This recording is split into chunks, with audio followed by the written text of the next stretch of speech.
Welcome back to B-Side Banter. This is episode 25, and I'm here with Joe Donnelly from Kildare Joe is your channel name, and I've been following you for a little bit. You do a lot of music review, music lists, just talking just about music in general. And I was telling you this before we started, but I just really love like the aesthetic of your channel. You're sitting in your armchair, and you've just got this big wall of music behind you. It's really cool.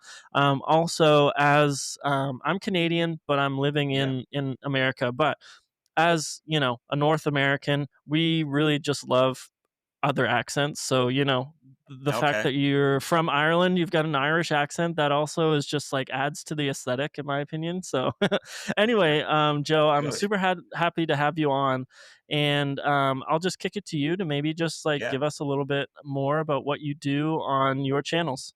Yeah.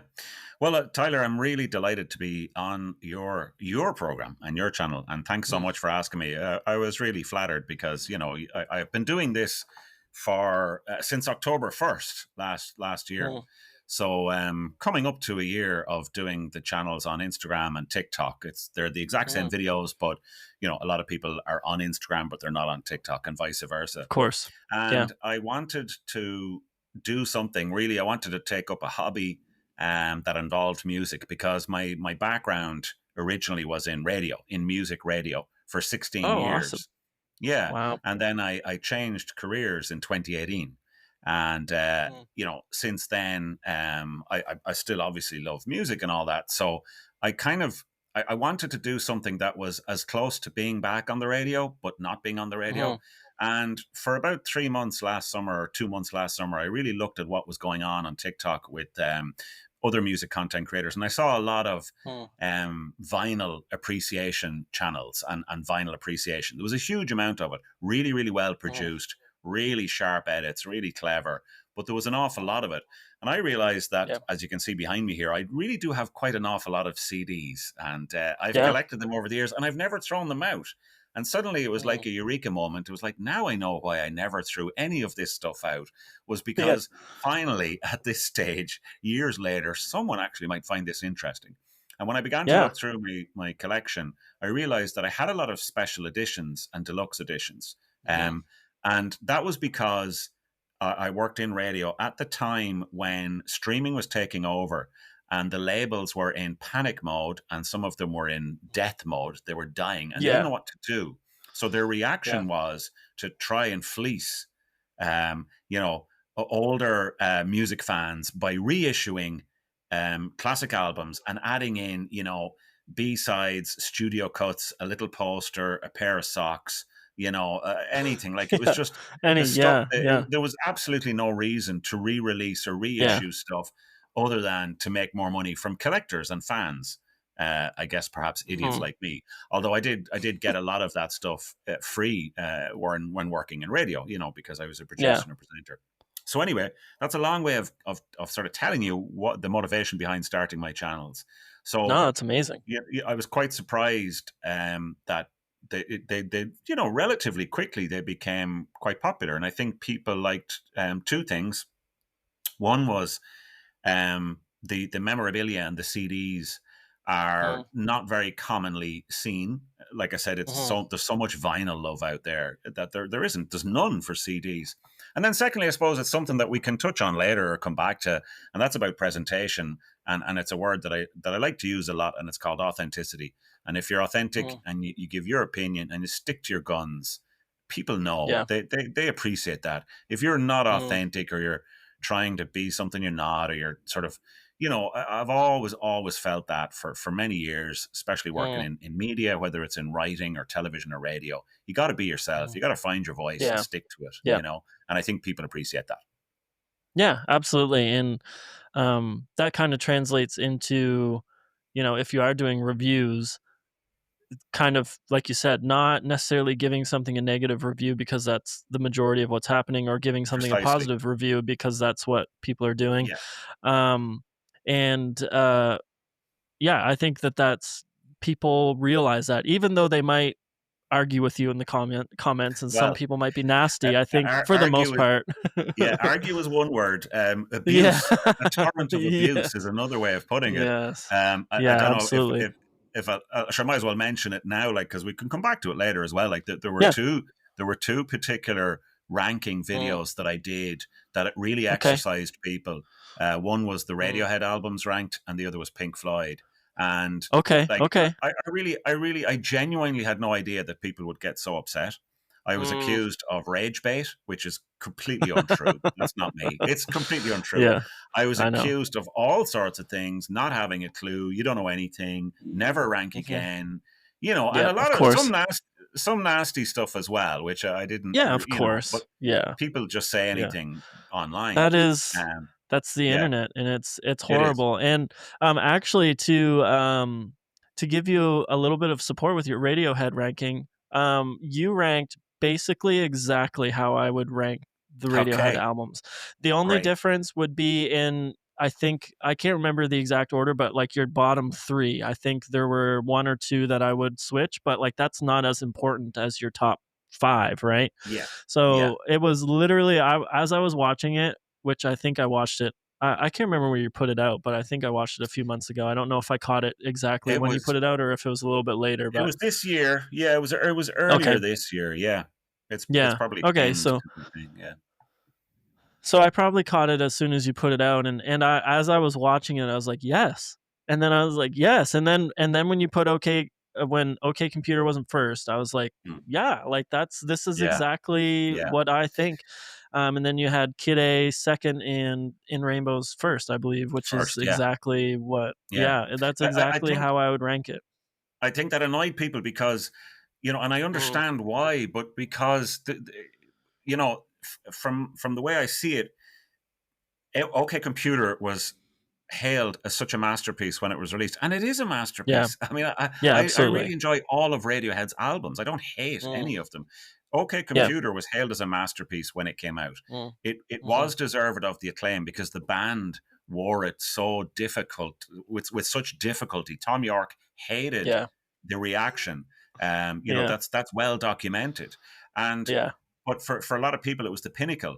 And also, the Mm, songs and the lyrical content and the mood of that album resonates with a whole generation. And it resonates really deeply. And it could mean mm, to them, it could be the soundtrack to a breakup. It could be the soundtrack to falling in love. It could be the soundtrack to grief, to losing someone. It could be the soundtrack to graduating from college or anything like that. So I get that it's mm, important and precious to people. And they'll be upset if someone says, no, it's not the best album.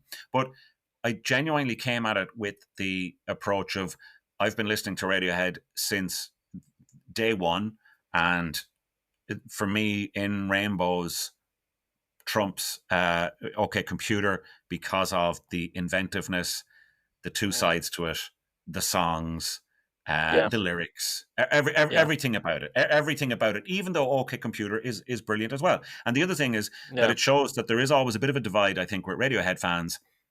Everything up to OK Computer, everything after OK Mm, Computer, and that's mm. exemplified by people who absolutely trash King of Limbs all the time, and I think that's Yeah. completely unjustified. I think King of Limbs is a stunning album. Mm, yeah. You know, Yeah, yeah, and, I get, like, I think a lot of the argument is just, like, that OK Computer was more groundbreaking than any of the yeah, albums just because of, what they did at the time that they did it, and I get that, but I just feel like In Rainbows is like them at their absolute yeah, best. Like, most creative, like, just most raw and emotional as well, like, yeah. it felt just so amazing. And like, yeah, sure, maybe you could say like, well, without OK Computer, there wouldn't be In Rainbows, but it's like it doesn't really matter. That's kind of not really a great argument That because I still yeah. prefer In Rainbows more. Yeah, that's a moot point because I mean you could say that Yeah, about any album's canon. You could say there'd be exactly. no Sergeant Pepper's without Revolver. I mean, it doesn't. It's not. It Mm. doesn't really bear significance. I mean, I remember there was one comment that's still getting reaction. You know, 7 months later, and it was a guy who said Pablo Honey was their Crazy. best work, and everything after it is just Whoa. pretentious nonsense that people pretend to like.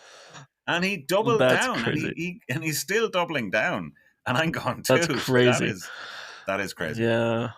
Yeah, you know? there's a point, like, with comments where, like, you might engage, a little bit, Yeah, and then people start fighting with each other, and then you're like, yeah, I'm out of this now, like, absolutely, yeah, you guys can all keep fighting, yeah. I'm done arguing."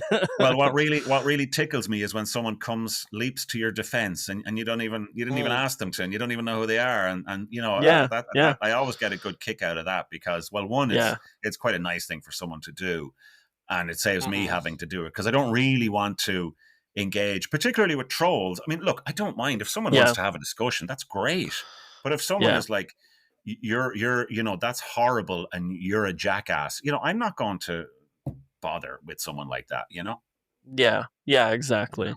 Yeah.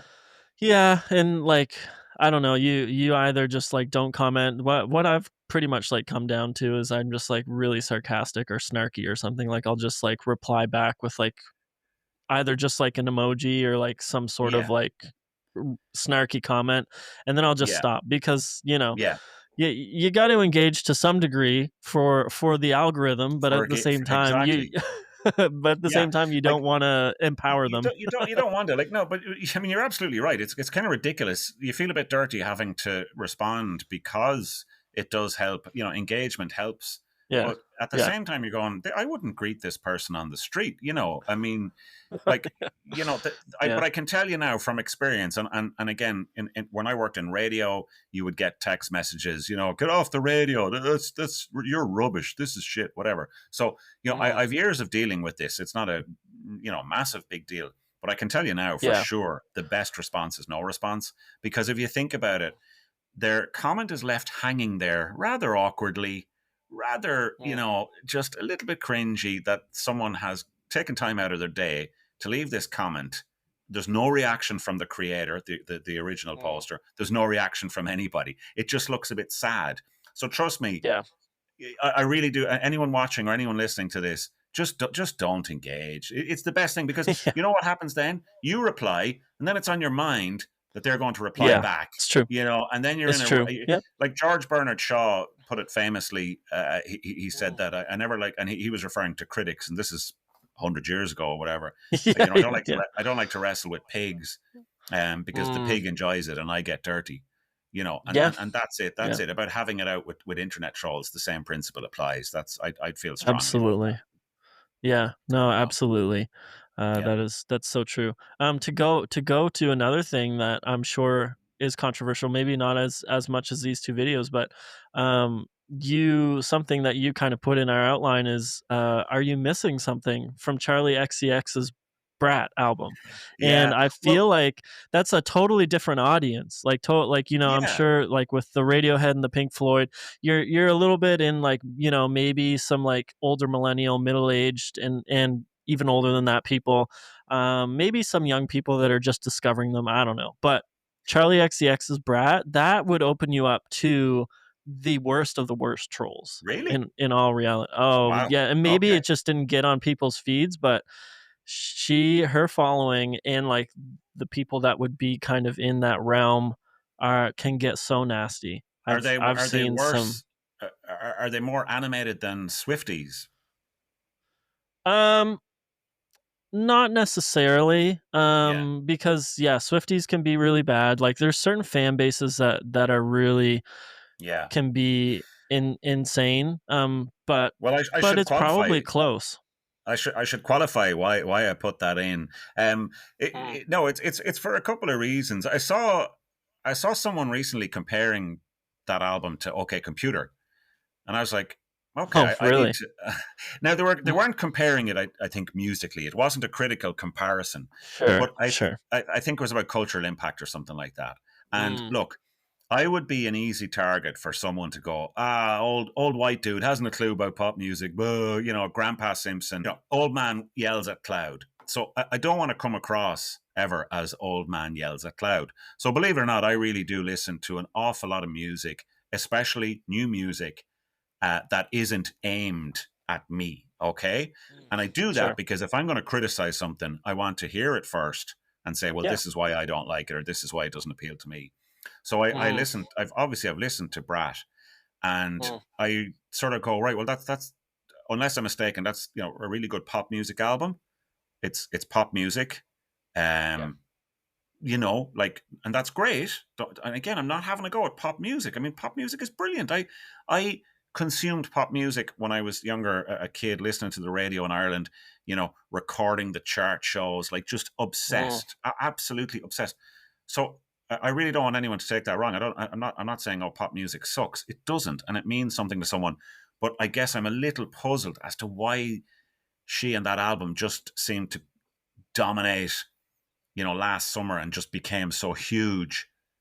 When I Mm. listen to it, I go, it's good, but is it really that awesome and amazing and cultural impact? I don't know. So that's where I'm coming Yeah. from. That's yeah. And that is it is valid for sure. I think like cultural impact is definitely like she had her basically her whole like album rollout, which is really important thing in especially hip hop, but it translates in most genres anyway. Like there's got to be Yeah, some sort of marketing, right, that go, but her whole album rollout, I think is what a lot of people are referring to. And then the album, I think, also exceeded expectation. So I think really. those two things going hand in hand, um, make made for quite an explosion Okay. of fandom around the album.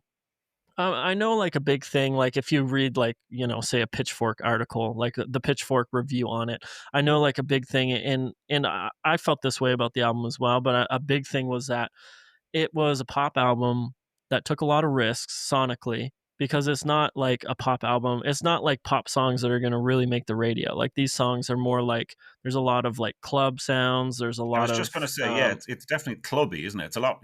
There's a yeah. club edge to a lot of the songs. There are, for sure. So it's kind of like the album sonically is taking a lot of risks, but then on top of that, quite vulnerable from Charlie XCX, what she was like talking about lyrically. So I think those two things as well go hand in hand, like kind of feed into all of this. Like to me, it's like it's not like the best album ever. To me, it was the perfect storm of just everything being really great, all falling together and Yeah. falling into place.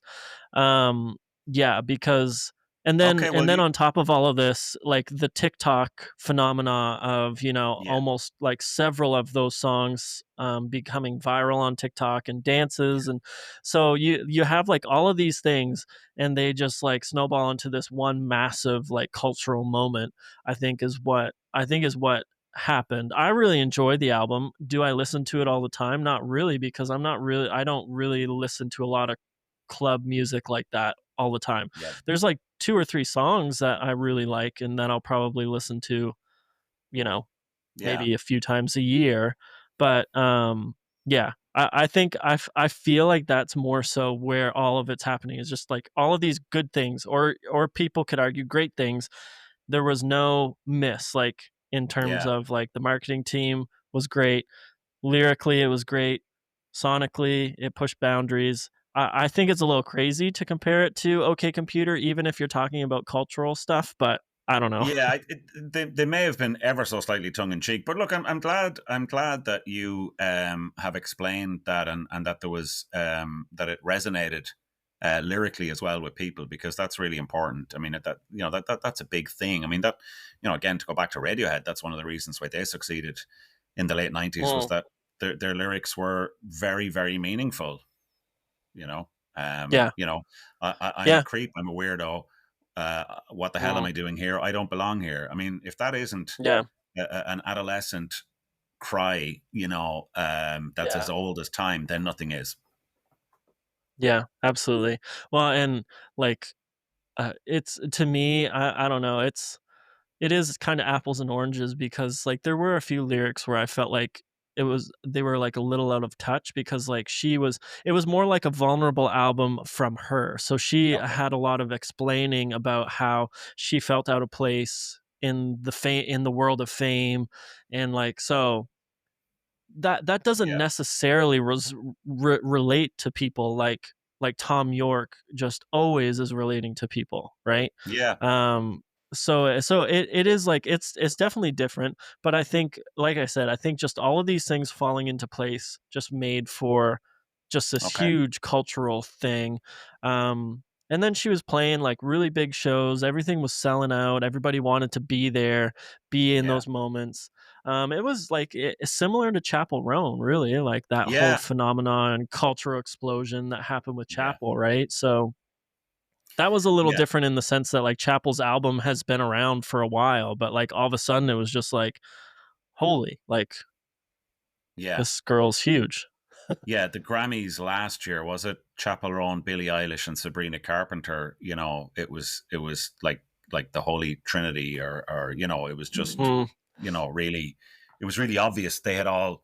It was that arrival of those Mhm. three in particular, and Dochi, I suppose, as well. So it's yeah. Well, that you certainly you've put it very well on Charlie XCX now. Now I should do a video on that album and just rob Yeah, all like, your I analysis. Yeah, it's an interesting thing, and I think, like, it is hard if you don't enjoy the album, like, sonically to understand, like, Yeah, why it's as big as it was, like. And there's a lot of people that still are kinda like, "Oh, that's ridiculous." Like, you listen to Charlie XCX, you know what I mean? Like, there's yeah. still gonna be a lot of people that are like that, but I think critically, it just was extremely well received. And then, Yeah. yeah, there was just a lot of trickle down from that, obviously. Okay. No, I'm Yeah. glad you explained that. Because I was kind of wondering. Yeah. I Well, and I just like I think I need to come in with some breaking news. No, I'm yeah. serious. Yeah, go for it. Ozzy Osbourne, he's gone to God.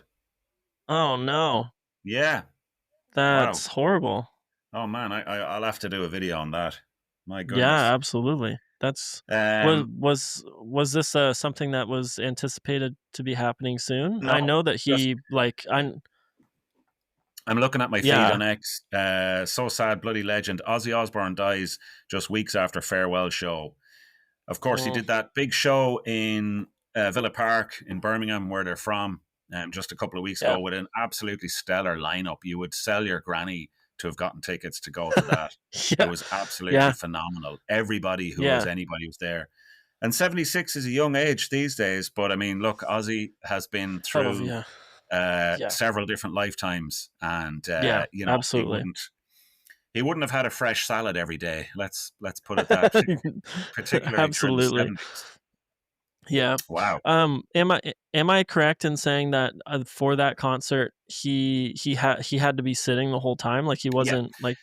Yeah. So Yeah, okay. they wheeled him out quite literally. And, Yeah. someone had said to me beforehand, he actually sings better than he talks. And I said, well, I hope so, because no one wants to listen to him talk. So, Yeah. look, I don't know how many songs he did. So I'm not going to say, because someone will follow up and go, you idiot, he Mhm. only did 4 songs. So, look, his Yeah. appearance. I did see clips of his appearance, and it was decent enough for a man who, as we Mhm.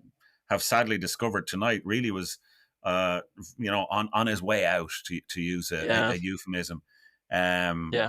but yeah, that's Mm. incredible. Well, it's not Mm. incredible, but it's a sad bit of news there. But he It was is, singing yeah, from absolutely. the chair. I mean, it was a spectacle that was, while really great to see. Mhm. I couldn't help look at it and go, God, that's the poor man. And I don't mean to sound condescending, but it's not great. I mean, look, I guess there's no doubt that he and Sharon and his family were like, you should do this, you should do this. So Yeah. Yeah. brilliant. But you just don't like to see Mhm. rock and roll heroes like that. Don't Yeah. Yeah. I mean, Yeah. Yeah, it it was was different. yeah. No, I was It's, just going like, to say. different. Oh, go ahead.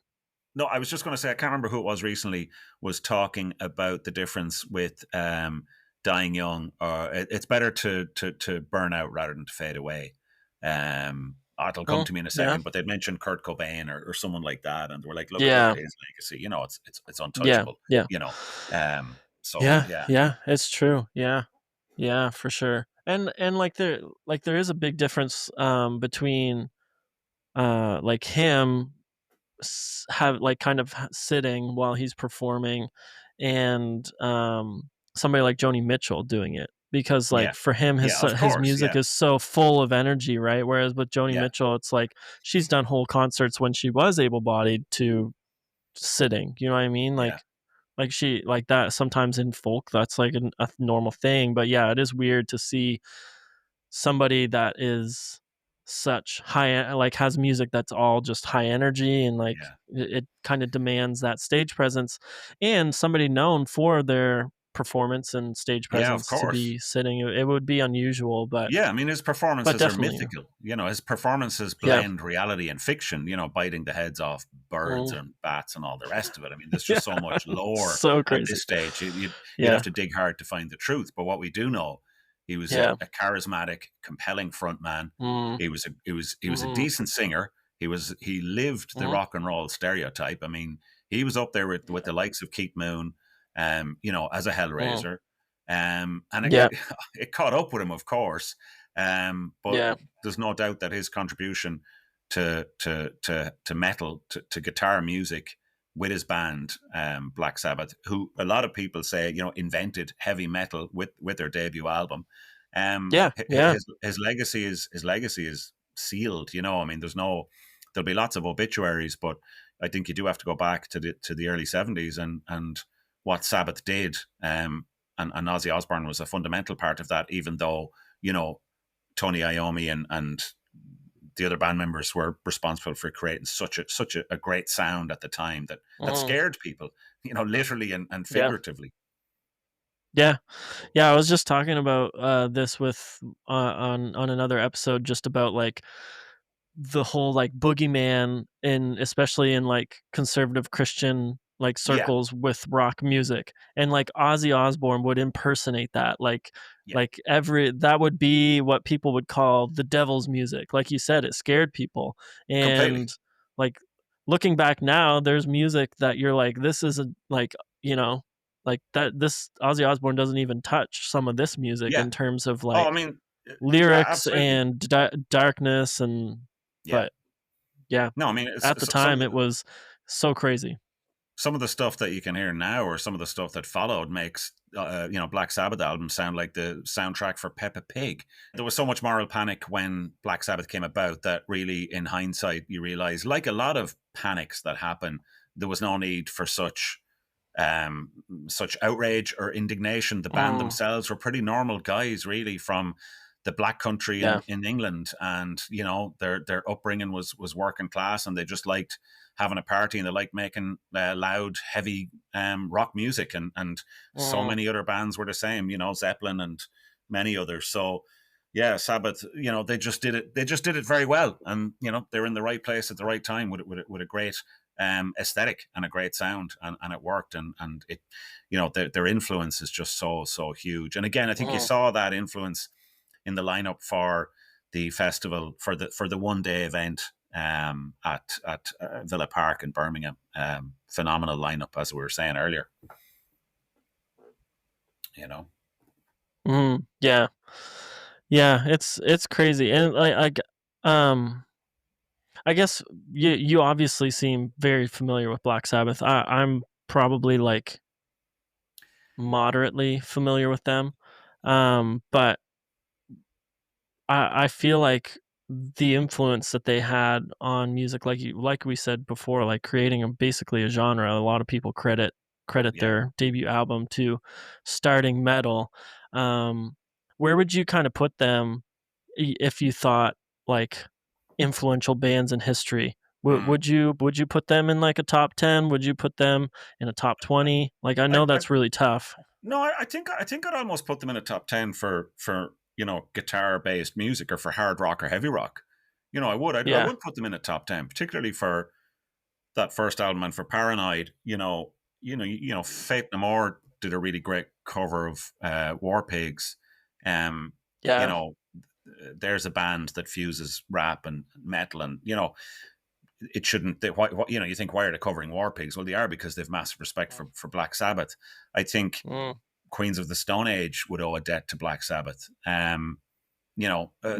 Like, you wouldn't have to look hard. You could read any autobiography of a '90s big selling hard rock band, grunge band, or anyone like that. And I guarantee you, Mm, Black Sabbath would crop up. The Beatles, Black Sabbath, bands like that.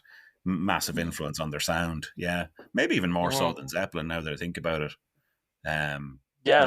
on that hard rock sound. Yeah. Mhm. Yeah. Yeah.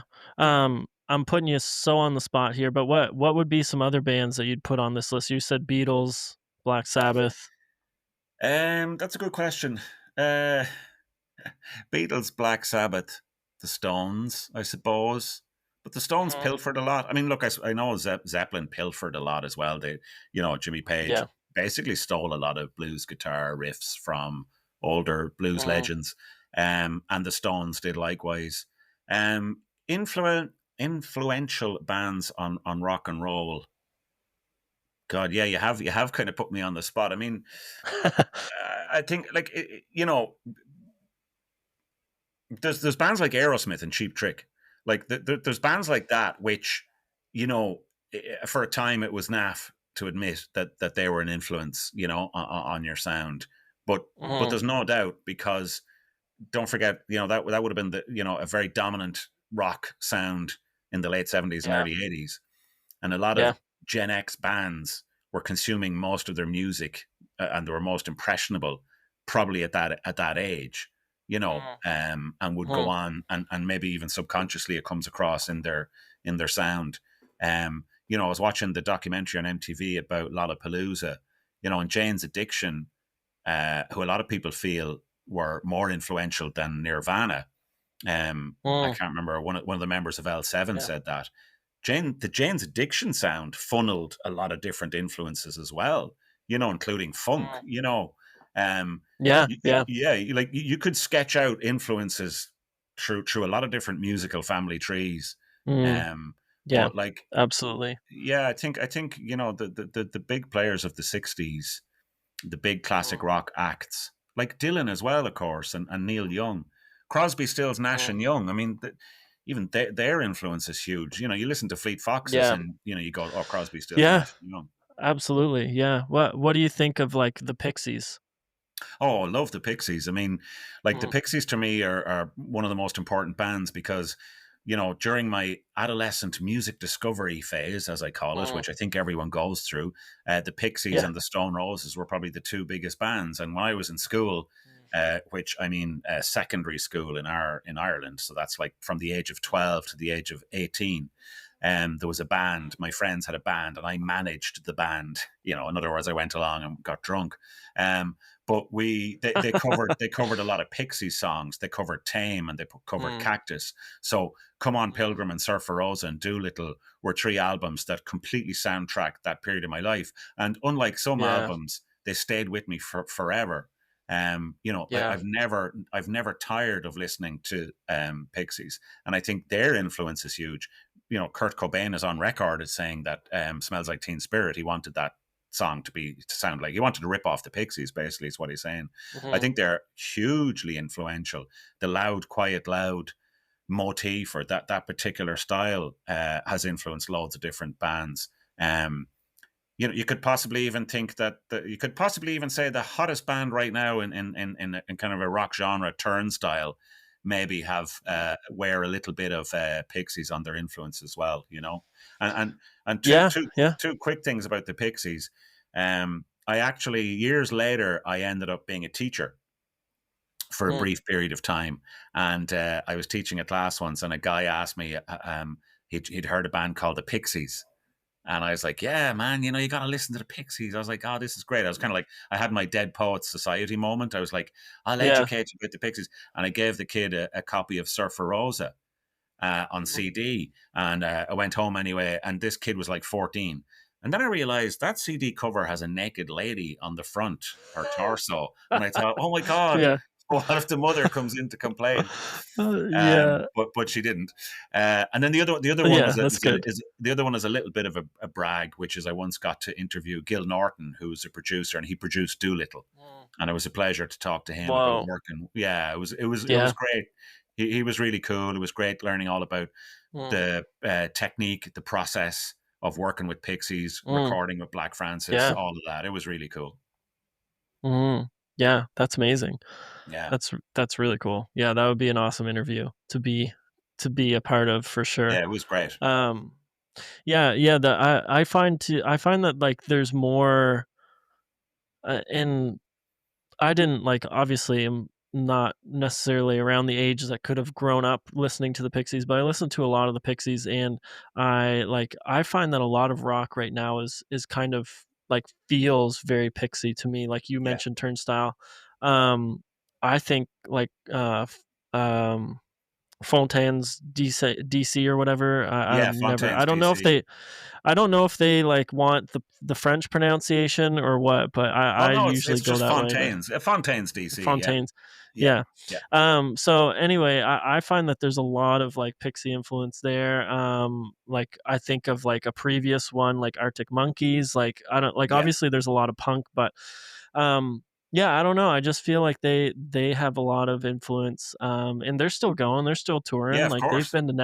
they've been to Nashville twice in less than a year already, so it's Really. crazy. Yeah. They're just I going did for it, yeah. I did a top 10 my top 10 Pixies. I did that songs. Oh, nice. Yeah, I did that Yeah. a few months ago. That was good. Okay. People Yeah. people are a little less get a little less angry about songs as opposed to albums, you know. Mm. Mhm. Yeah, it's true. They'll still get angry, but Oh yes. yeah. Oh yeah, big time. They'll Big always time. get angry. Yeah. Um, let's talk about, I know this is probably, like, cliche, but you're from Ireland. Let's talk about Irish music, Yeah. Irish bands. Yeah. You as a country, Ireland has had some phenomenal bands. Talk about influential bands.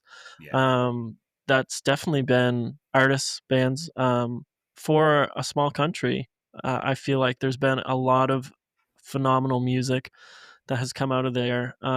Mm. What are some of, in your opinion, you could I guess just say objectively too, but in your opinion, what are some of the best Irish bands or artists that have come out of the country there?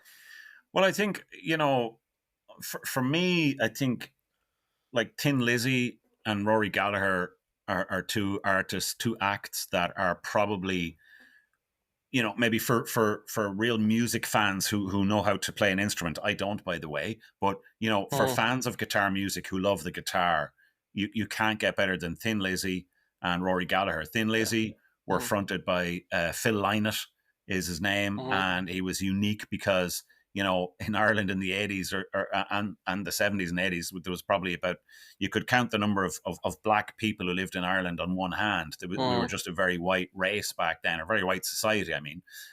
mm, And Phil Lynott, or Phil Lynott, I believe it's Lynott, he really stood out because he was from mixed race parents, and his father was mm. black, and he stood out, and he suffered a lot of racism growing up, and Sure, yeah. he really had to kind of deal with that. And it wasn't it wasn't fun, obviously, but Mm, he used that to kind of give himself confidence and to believe in himself.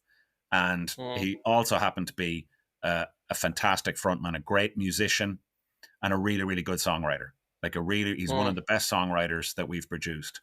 And mm. then we're and just like real rock anthems, like rock and roll Yeah. anthems in the 80s, like stuff that stands the test of time. Rory Gallagher, Mhm, a blues musician who would be up there with the likes of Eric Clapton and Jimi Hendrix, mm, a peerless guitar player, one of the best in the world ever. Tragically died mm, young in 95, I think it was the summer of 95. And mm. then but you also have some really interesting characters and bands from the Irish traditional music scene. So you have a Mhm. band called the Dubliners, Yep. who kind of would have, yeah, and Luke Kelly is a famous member. Well, they're all famous, but Luke Kelly had Yeah, solo stuff as well. They really represented yeah. that tradition. And then in the 80s, the Pogues blended punk and the Mm. Irish Yep. traditional music idiom, Mhm, and mashed them mhm. together to great effect. And Shane MacGowan, of course, another charismatic frontman and another unique character. So that's kind of the legacy stuff. But I mean, you've got the Cranberries as well. Yeah. They're international acts. But like, there's bands that, unfortunately, in the 80s, every new Irish band suffered the tag of, "Are you going to be the next U2?" And they had to live with that. And unfortunately, the Yeah, British and the Irish yeah. music press kept doing that. They kept labeling bands, and that was a lot of pressure, way too much pressure for bands to deal with. and there were some Yeah, brilliant absolutely. bands. And Mhm. one band in particular are called Whipping Boy, and their album Mm, Heartworm, I did a video on it recently, and it was somewhat of a cult classic in Ireland, but now it's really mm, getting the recognition. Well, in the past 10 years, it's begun to get the recognition it deserves. And I mean, I mm, would rank that album along with those great, existential albums of the mid to late 90s by the likes of Smashing Pumpkins, Radiohead. mm. It's up there. It Yeah, really is, musically and lyrically especially. yeah. So that's the last century. But I think, Tyler, this century and these past 5, 6, 7 years, Irish music is Mm. just in such good health. It is in such good Yeah, health across so many genres. We have never yeah. had a hip hop scene in Ireland that is as strong as it is now. We have never Mm, had, such a breadth of genres in in music right now from Irish bands, whether it is folk rock, indie folk, garage, punk, you name it, Euro pop, mm. anything. Like, it's there, and we have some really, really brilliant acts right now. And in the past couple of years, Fontaines DC do get a lot of attention. They're probably the biggest Irish band in the world right now. However, Yeah, yeah. on their coattails are a lot of different artists and a lot of different bands that are, just as good, and they're destined for big things if they can stick it. Mm. Yeah. What would, give us Yeah, some of these bands, that maybe haven't broke, over yeah, here in the US yet? definitely. So first, I would go, well, CMAT. She's going to be really, really big. So CMAT is an Irish artist, singer songwriter, very much kind of like country pop, I think is how you describe it. Okay, She okay. but she's more in common with Kate Bush than Mm. Taylor Swift. She's Sure. a Yeah, stunning yeah, yeah. voice. She's a witty, Mm, sharp songwriter, and her music is great. She's got mm. an album coming out in August, and you should keep an eye out for that. You've got a band I from will, yeah. Northern Ireland called Chalk. They're really, really good, hard, garage, rough, punk edge. They're really great. You have a band that's very much a kind of a shoegazy kind of band called New Dad, and they have a new album coming out. I think possibly in September. They had an album last Mm. year, which was their debut, and that was on my top 10 albums of the year list. They're really, really Wow, good. yeah. Yeah, oh, absolutely Awesome. stunning. You've got some bands who are again crossing over with the Irish trad music scene. So there's a couple there. One is called The Scratch. They're really, really good. Mm, There's a band that have like absolutely won the critics over completely, and they're called Lankum, and their music is like trad music, but you could call it doom trad. Doom metal, which has a lot of again, I'm not a yeah, musician, but like discordant, drony, yeah. Mhm. unsettling kind of stuff. Lankum Yeah. are this band that I think they have two albums out now, and the second album, I think it was last year or the year before, just like critics were falling over themselves. It is stunning, but I know the producer of that Mhm. band. He's a friend of mine, and he loves that kind of stuff, Yeah. that doom metal.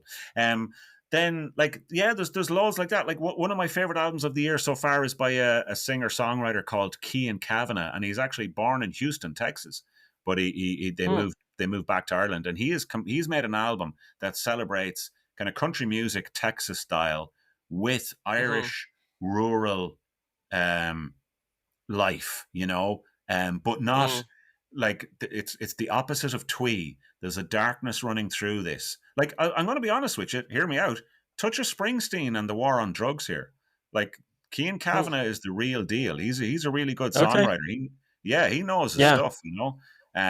But there's just so many. Yeah, it's really, really good at the moment. Yeah, definitely. Mm. That yeah, I'll have to I feel like I knew none of those bands. I think I've heard of New Dad. Yeah, Um, possibly. KEXP played but someone recently. KEXP recently played a band called mm, Sprints. Actually, that's another one I wanted to tell you. Sprints, as in the verb, okay. like he sprints to the other side. KEXP played Sprints, and KEXP in Seattle, which is one of my favorite radio stations, they also play an Irish band called Pillow Queens, and Pillow Queens got signed Mm, to Sub Pop a couple of years ago, and they are, I mean, okay. they're brilliant. I mean, they're a stunning band. Yeah. Yeah, yeah, Hmm. they're really good. Yeah, that's awesome. That's yeah, it's always so interesting because um you get some of those bands like Fontaines DC that Yeah, they come through, they're really popular, but then you miss out on so much great music if yeah, you kind of just focus on what's breaking in the area you're in. Because like, you can be limited if you're in the US to who's breaking over here and not, see yeah. some great Australian bands, New Zealand I was just bands, going to UK say, man, bands, Irish bands. I was just going to say Australia. Australia in Mm, the past 3 or 4 years has produced some brilliant punky krautrock, yeah. uh, Mhm. fast speed rock, whatever you want to call it. Just some really, really good stuff in the past few years. With Amel and the Sniffers probably being the most high profile, but there are loads Mm, of others. yeah. Yeah, no, it's amazing. Some great bands to look out for. One thing, like, and maybe we can kind of wrap up along Yeah, these lines here.